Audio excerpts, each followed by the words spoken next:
Okay, so here in module 5, we're going to continue on. We should be finishing up our guided notes. I'm going to click on our learning plan. If you want to print off the guided notes, or I have some here in class if you're here, we're going to be going through and finishing up. I think we just have like 3 practice problems left at the end of our handout. So we're going to be finishing those up. And then we're going to start looking at the application problems or the homework assignment. Okay, that's going to be handed in for grading. So, so I have our practice problems, our guided notes underneath the camera here.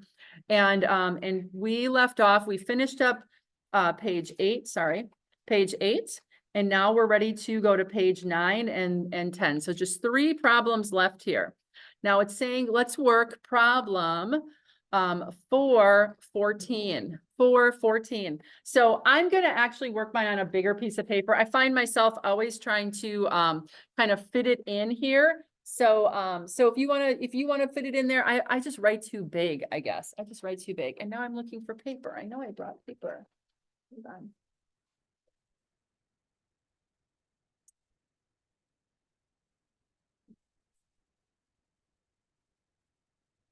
Okay, got it.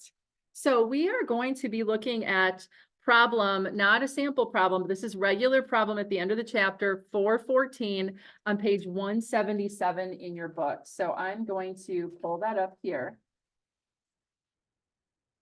And the problem statement is at the top of page 177. And I'm going to just adjust the lights here for a second. I think it's probably easier sometimes. Turn this off for those who are in class. All right, or does it get too dark here? Sorry. Okay, so problem number 14 says we have a bracket B, C, D. It's like an L shaped, okay? It's hinged here at C, and it's attached to a control cable right here at B. For the loading shown, determine the tension in the cable and the reaction at C. So the 2 places that this is being supported is at C and at B, okay?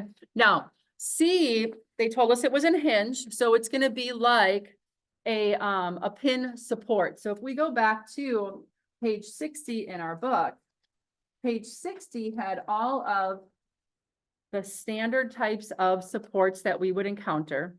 And the one that they're referring to for point C is a frictionless pin or a hinge.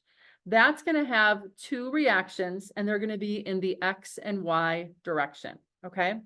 Then the other type of support that they have here is at B.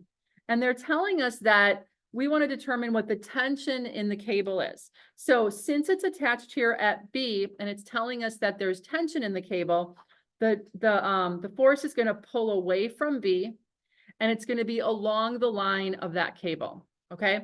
If we look on page 60, where we see a cable, one reaction, it's going to be along the line of that cable, but a cable is special in that the only time that it is supporting is when it is being stretched or it's in tension. So this is always going to be pulling away from the body to show that it's keeping it supported in that direction. Okay, so we're going to start by drawing the free body diagram for problem 414. So I'm going to start underneath here. Now, again, I make mine a little bit bigger, so you're certainly welcome to put it in that space. But this is going to be problem 414.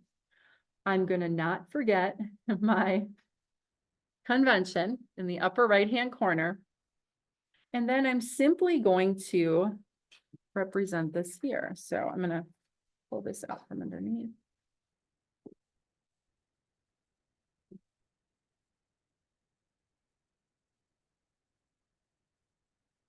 So I'm going to label my points. I've got point B up here. Got point C right here. I've got point D right there. I'm going to add in about the middle here a force, and then at the end a force. Both are directed going down. These are applied loads, and they're both known. They're 240 newtons and 240 newtons. The distance between them 0.4 meters. Okay. And those are the applied loads, right? Those are the applied loads. Now we need to put in what we believe the reactions of the supports are. So we already identified that our support C is a pin or a hinge. So that means it's going to have an X and a Y value. So since this is point C, I'm going to call this CX and CY. Now, I'm assuming a direction right now. I'm not even really thinking about it, okay? So I'm just going to show my CX pointing to the right and my CY pointing up. Because I know that there are two reactions at that point, I just have to put them in there. And sometimes it's obvious which way they should go, and sometimes it's not. Just assume a direction. And as we saw last time, our math will let us know if we got it right. Then what we need to do is we need to show the tension in the cable that's supporting at B. And again, that's going to be along the cable, and it's going to be pulling away from the body. A cable is always pulling away from the body. A rigid link can go in either direction, because if you compress on it, it won't collapse. It can still support, but a cable can't. It'll just collapse. It's not going to do anything. Okay.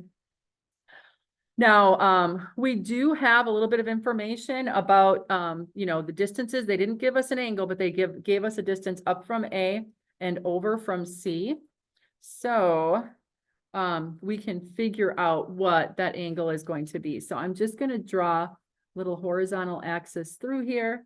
And this angle, it's the only angle, so I'll call it angle theta. All right, so we'll use the dimensions that we have in the problem to calculate theta. And we'll need that, as you can probably imagine, because we are going to have an X component and a Y component. So we'll call this BY and BX. And then we'll call this just B. Sometimes, like I said, you'll see the book use that T sub B. I don't know, it's an extra variable to have to carry around. Okay, so right now, as far as the loads and the reactions to the supports, we've got everything represented. Before we move on to our equations of equilibrium, let's determine the components of that force at B, okay?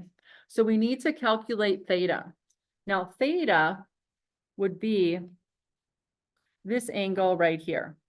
And in our problem, we're given 0.8 up and 0.24 over, okay? So there's not too much of a glare. If we look, we've got a right triangle right here, right? This could be our right triangle. And to get that angle, the side opposite would be the 0.18, and the side adjacent would be the 0.24. So if we take tan theta is equal to the side opposite 0.18 meters, sorry, I'm a little big, divided by 0.24 meters, okay, we're going to get an angle equal to, you guys tell me, what do you got?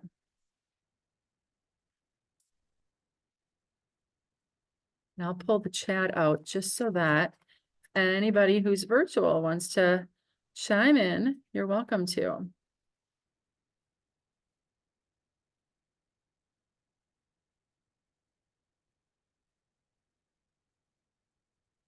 Anybody get a value yet?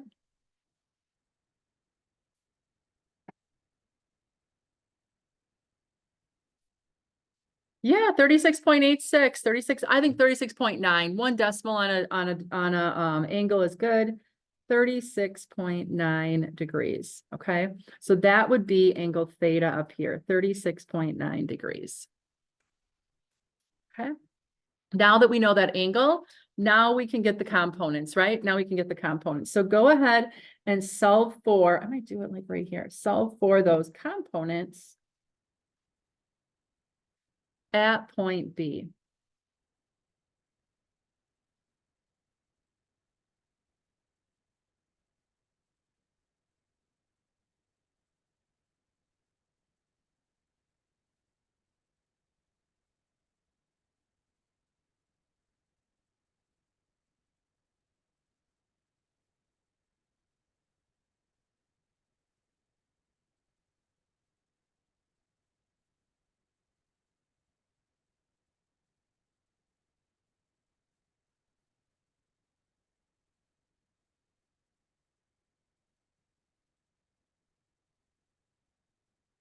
So you should get something very close to 0.8 times B for BX and 0.6 times B for BY.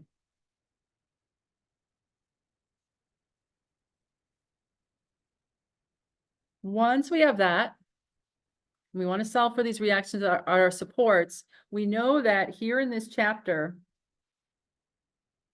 we are under the condition of equilibrium, right? So we've got 3 equations of equilibrium. Tell me what they are.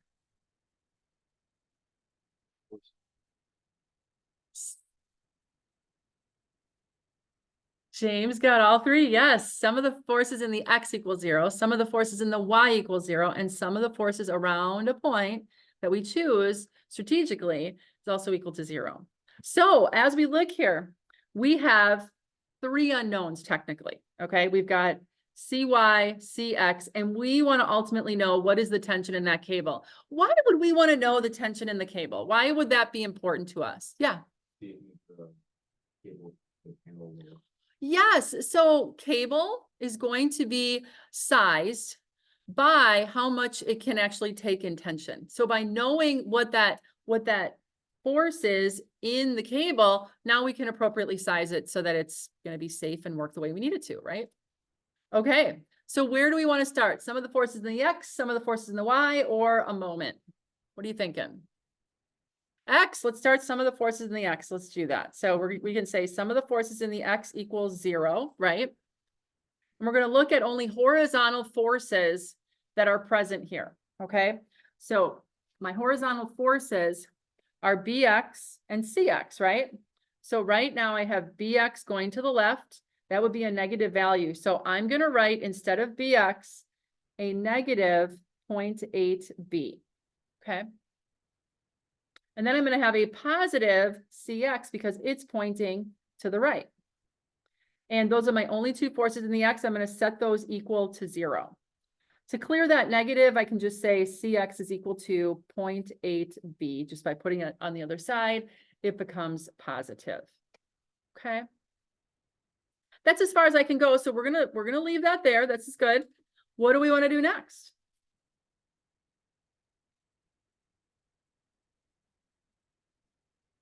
Sure, let's do some of the forces in the Y direction. So you want to tell me what I want to do to solve for CY, right? See if we can get any further along that way. So we're going to sum our forces in the Y equal to 0. CY is right here. So it's going up. I'm going to say plus CY. And then I've got DY is a force along that same line, but it's going down. So it's going to be negative 0.6B. And then I've got negative 240 newtons, negative 240 newtons. And I think that's it. So I can set that equal to 0, equal to 0. So I'm going to combine what I can here. So it looks like I've got a negative 480 on this side, right? So I'm going to write this as CY minus 0.6B is equal to 480 newtons on the other side. You see how I did that? 240 plus 240 is 480 negative on the left, and then it moves to the right. We still have 2 unknowns, right? Now, as I look here, I unfortunately don't have the same 2 unknowns. I actually have 3 unknowns between the 2 equations, don't I? So I can't do substitution. I know you're disappointed. Very disappointed. But we still have 1 equation of equilibrium left, don't we? So we're not scared. Not that much. So knowing we have to sum our moments around a point, we want to strategically place that point on one of which 2 points. Which ones are we going to target to sum our moments around? Yes, B or C, right? And I can pick whichever one. So which one do we want to sum our moments around? You guys tell me. C, yeah, let's go around C. So that means when I put my finger on C here, that takes CX and CY out of it, right? And I want to end up just having B left over. So we are going to check then the BX, the BY, and the 240 and the 240. So I'm going to keep my finger on C here. And I'm going to first start by pulling in the direction of BY. It's pushing on my points, isn't it? Not causing rotation. So it won't be included. But BX offset is going to cause a rotation. So BX, its magnitude is 0.8b. Okay, so that's where I'm going to start. So I have to start by sum the moments around C equals 0. And my first moment, its magnitude is 0.8b. This is its magnitude. Times its perpendicular distance from point C. Perpendicular distance. What did Kelly forget? Yeah, this distance right here is 0.18 meters, right? Up and down. Yeah, I forgot that one. Sorry about that. So its distance that I'm going to multiply this by is 0.18 meters. Make sure you put those units on. And then we need to check the direction. Putting my finger on C, rotating, it's going to go counterclockwise. So my convention says that's positive. So positive out front. Okay, so that's that one. Now I'm going to go over to my 240. From C, my 240 will cause rotation, and its perpendicular distance is 0.4 meters. And then it's rotating in a clockwise direction, so I'll put a negative out front. So 240 newtons times 0.4 meters and minus out front. And then I do the next 240, finger on C, can also rotate 240 times 0.8 this time and negative out front because it's going to rotate clockwise.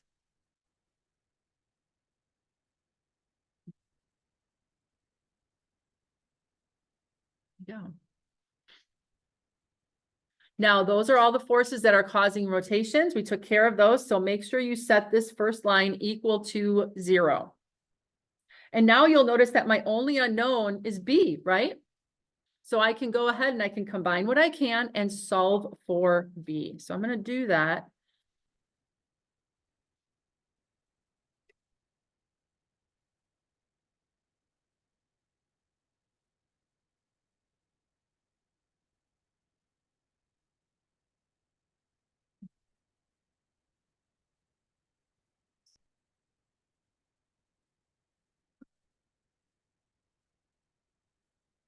I feel like I got two numbers different next time. There we go.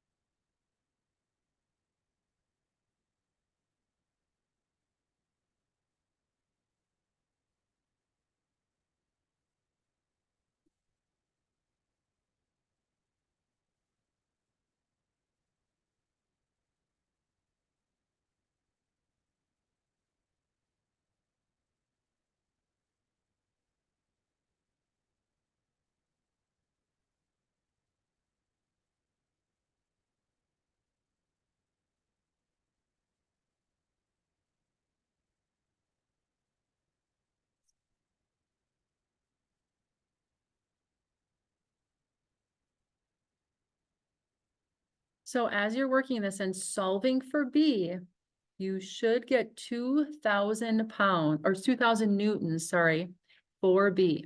You'll also notice that we ended up with a positive value. That means we assumed the correct direction for B, okay, which I was certain of.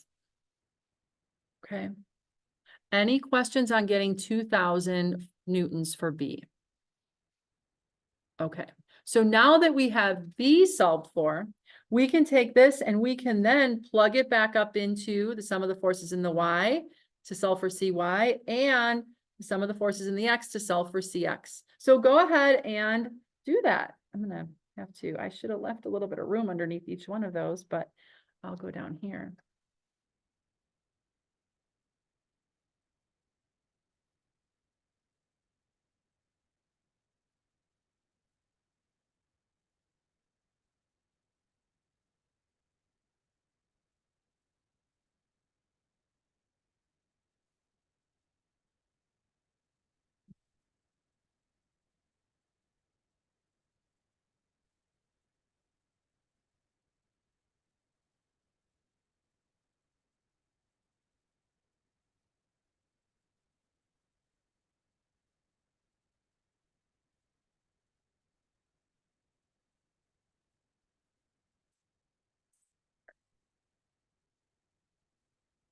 trying to fit it.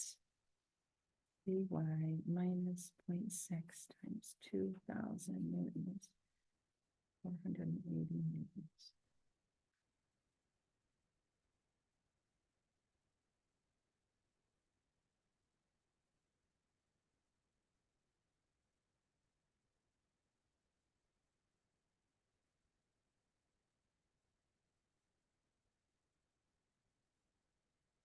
Did you end up with 1,600 newtons for CX and 720 newtons for CY?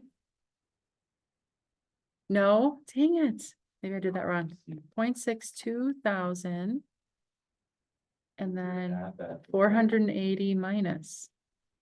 Oh, you have to add it. Yep. You have to add it. Thank you. Yep. See, I was checking you. No, I wasn't. I really was. 1,680. See, that's why you got to write it out. I still need that. That looks good. 1,680. Yeah, that would make sense. Okay, so 2,000 for B, 1,680 for CY, and 1,600 for CX. And all of those are positive, which means we assumed the correct direction for each one. Okay. Any questions? All right. Let's do another one. So back in our practice problems on page 9, the next one we're going to look at is problem 422. Problem 422. So I'm going to put this one aside. 422 is on the next page here. I'm going to try to position this near the top. Okay. So for this problem right here, it says beam AD carries two 40-pound loads as shown. The beam is held by a fixed support right here at D and by cable BE. Okay, cable BE. So again, a cable is going to have its force along the cable and it's going to be pulling away from the body. So my body is this beam. So it's going to be pulling up and away from that body along that line. Determine the reaction at D when the weight here is 100 pounds and then when it's also 90. Okay, so we'll do this problem two ways. Okay, we'll do it twice. So, so let's draw our free body diagram first. Okay.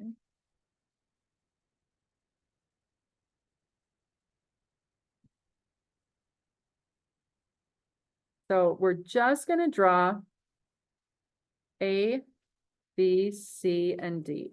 A, B, C, and D. So this is point A. And we've got point B, put it right about here. C is about the halfway mark. And then D is over on the right-hand side. Now, as we look at this, the weight itself is pulling down in this direction. And the weight for the first part here is going to be 100 pounds. Because it's attached to this cable, which follows all the way over here, do you see how this force going up is 100 pounds? Okay, it's that same force, except it's going up instead of down. So we're going to have a 100 pound force. Okay. The next force going down is 50. And that's going to be at point C. Oh, I'm so sorry. 40. Yes.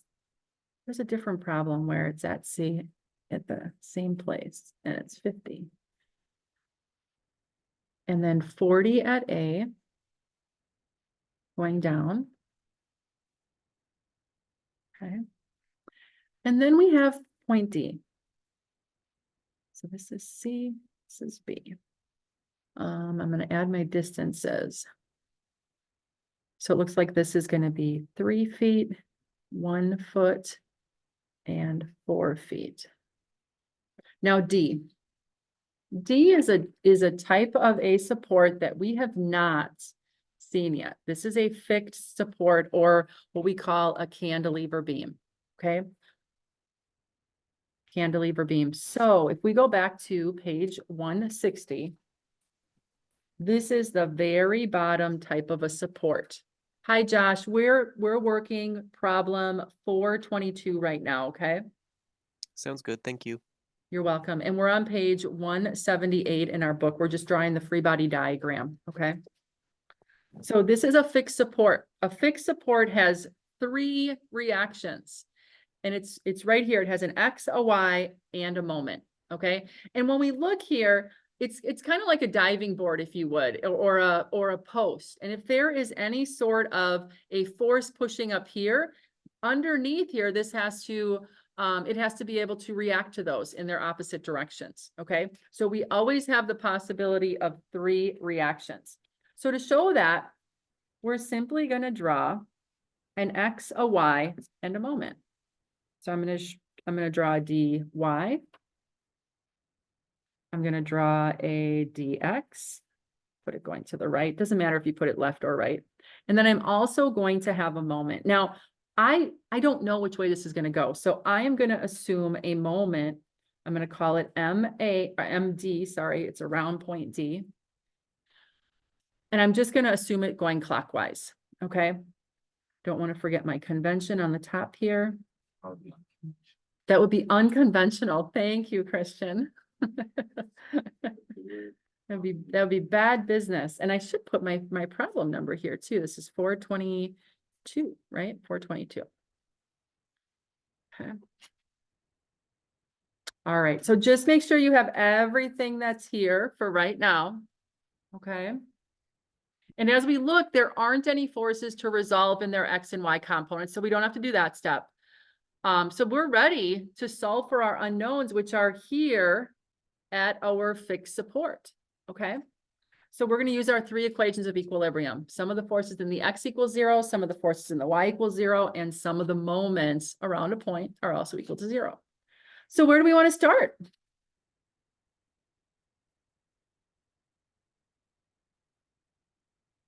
Which equation of equilibrium do we wanna start with?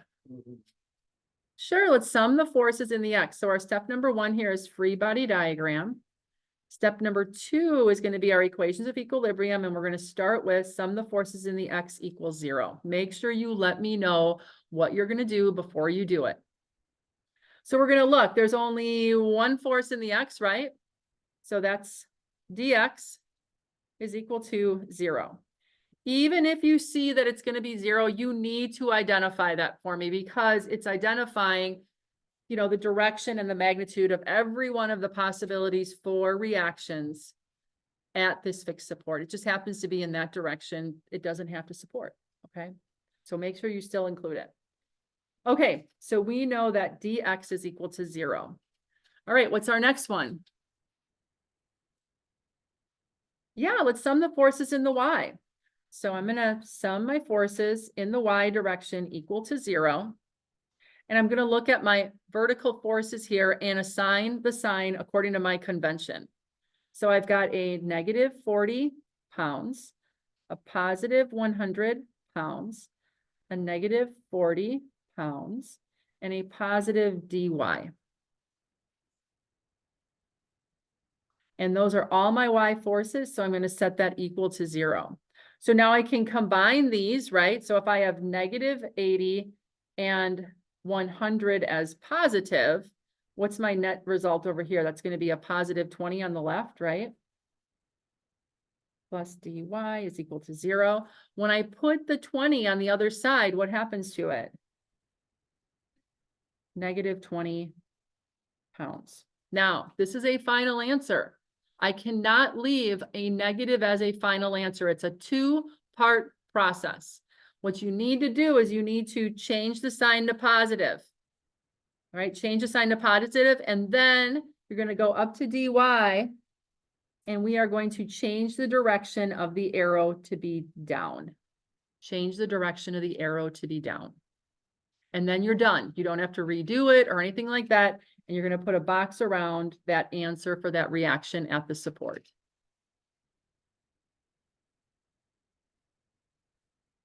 Okay, so we know this to be 20 pounds.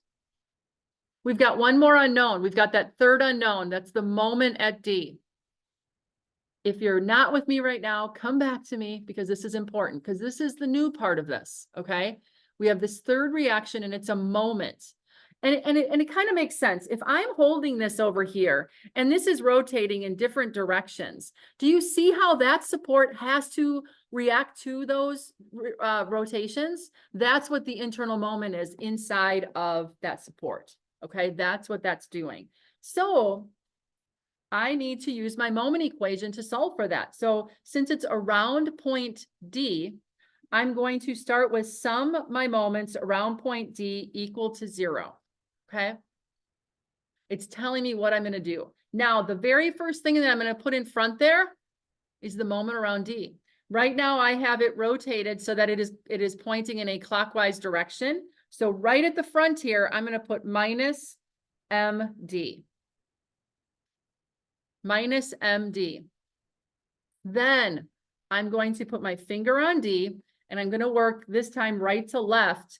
And we are going to sum the moments that are created by those individual forces. So the first one is going to be 40 pounds times 4 feet. And it's going in a counterclockwise direction. So 40 pounds times 4 feet. And I'm going to put a positive out front because it's going counterclockwise. Okay. Then put my finger back on D, pull in the direction of 100. Okay. That's going to be 100 times 5 feet. And it is going in a clockwise direction. So that'll be negative out front. So 100 pounds times 5 feet, negative out front. And then the last force causing rotation about D is going to be my 40 pounds. So it's going to be 40 times 8 feet. And it is going in a counterclockwise direction. So it'll be positive out front. So 40 pounds times 8 feet and positive out front. Now, those are all the rotations around D, including my moment. Okay. So I'm going to set this equal to 0. Now, this is the deal. This is why I look at this line first. I look, number one, is there an equal and an equal to 0 at the end of it? First thing. But I also look, is your moment in there? Because if you don't include this, if you forget this, there's nothing to solve for. And you know what a lot of students will do? They'll write this all out and they'll sneak it in at the end here. I'm on to you. Don't do it. Because what happens is you lose your sign then. Okay. You potentially can have the wrong sign at the end.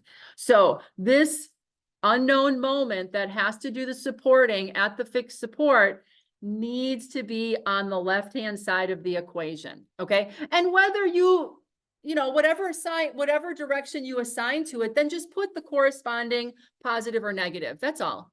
Okay. And then we'll find out if we were right or not. So now all we need to do is combine these, put them on the other side and solve for the moment at D. Okay. So go ahead and do that. Go ahead and do that. That's the key to these, is making sure that you have this moment in the equation and you don't sneak it in or forget about it.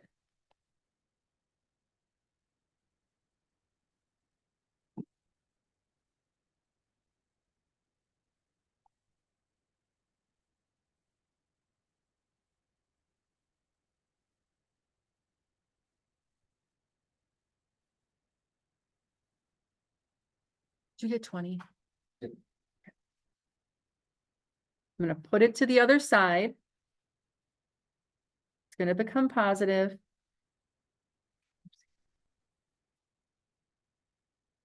Now, we never leave any of our final answers as negative. I ended up with a negative value. Same thing as before. I make it positive, but the second thing that I do, 2 parts, I go up here and I change the direction that I assumed from clockwise to counterclockwise, because I look up here too to make sure you have the proper direction of the forces. So this becomes positive, 20 pound-feet, and then we go up here and this has to be pointing in the the counterclockwise direction. Oopsie. Questions? These are getting fun, aren't they? So much fun. Yes. Okay, we got one more in our practice problems to do and we'll have that wrapped up, okay? So let's go to the last page in our practice problems. And our last problem is 436. 436.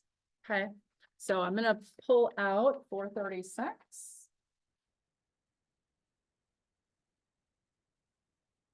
Hope it's a little further down the line.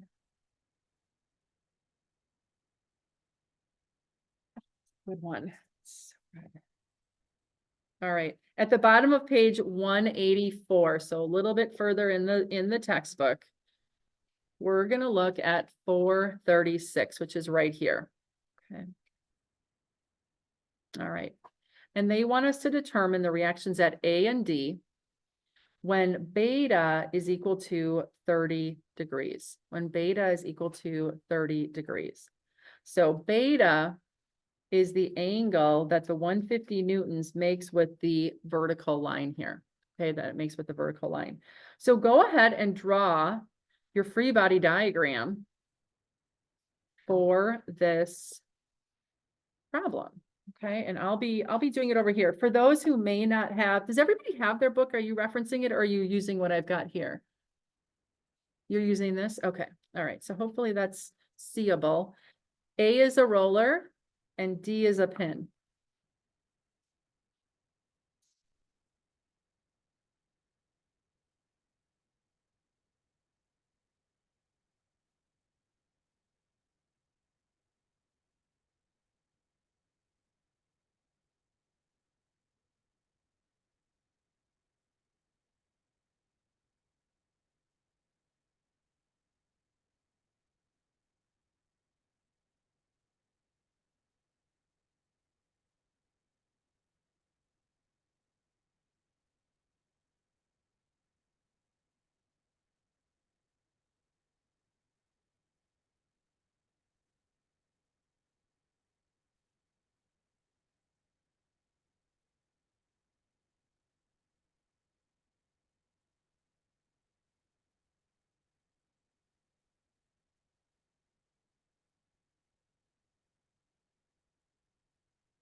Now I'll start.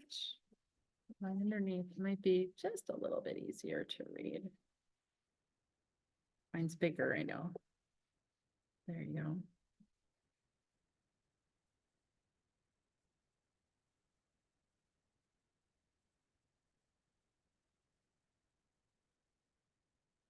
So the one force that's being applied here is the 150 at that 30-degree angle to the vertical. So that's going to have an X and a Y component. So I identified it as point C because it's at point C. So I call the CX and a CY that we'll have to solve for. And then you'll notice that D was a pin. So an X and a Y at D. And then A was a roller and its surface is vertical. So remember, a roller is going to have one unknown with its reaction perpendicular to the surface that it's riding on. Since the surface it's riding on was vertical, that that roller has to be horizontal. And then I've got the distances in there, so I'll let you guys get that all in place and make sure you've got all the elements. If anybody has any questions, let me know. And then what you want to do is the very first thing is we're going to figure out, we're going to do the components of that point C. And we do know the magnitude of that force. So we're going to get actual numbers here for CX and CY. And I think I'm gonna like grab them right up in here. So I'm going to say CX is equal to, now watch your angle here. The angle is down here. So my X component is the side opposite. So it's going to be the sine of 30 times 150 newtons for the X component. So CX, oops.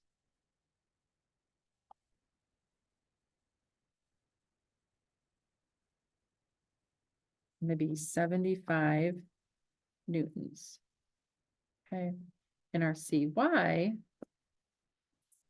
is going to be the cosine of 30 degrees times 150 newtons. So CY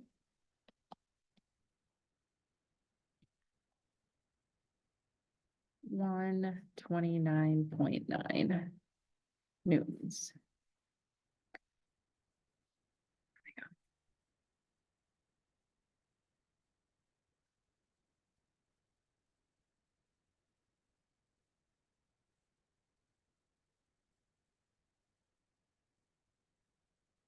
All right, any questions on the free body diagram?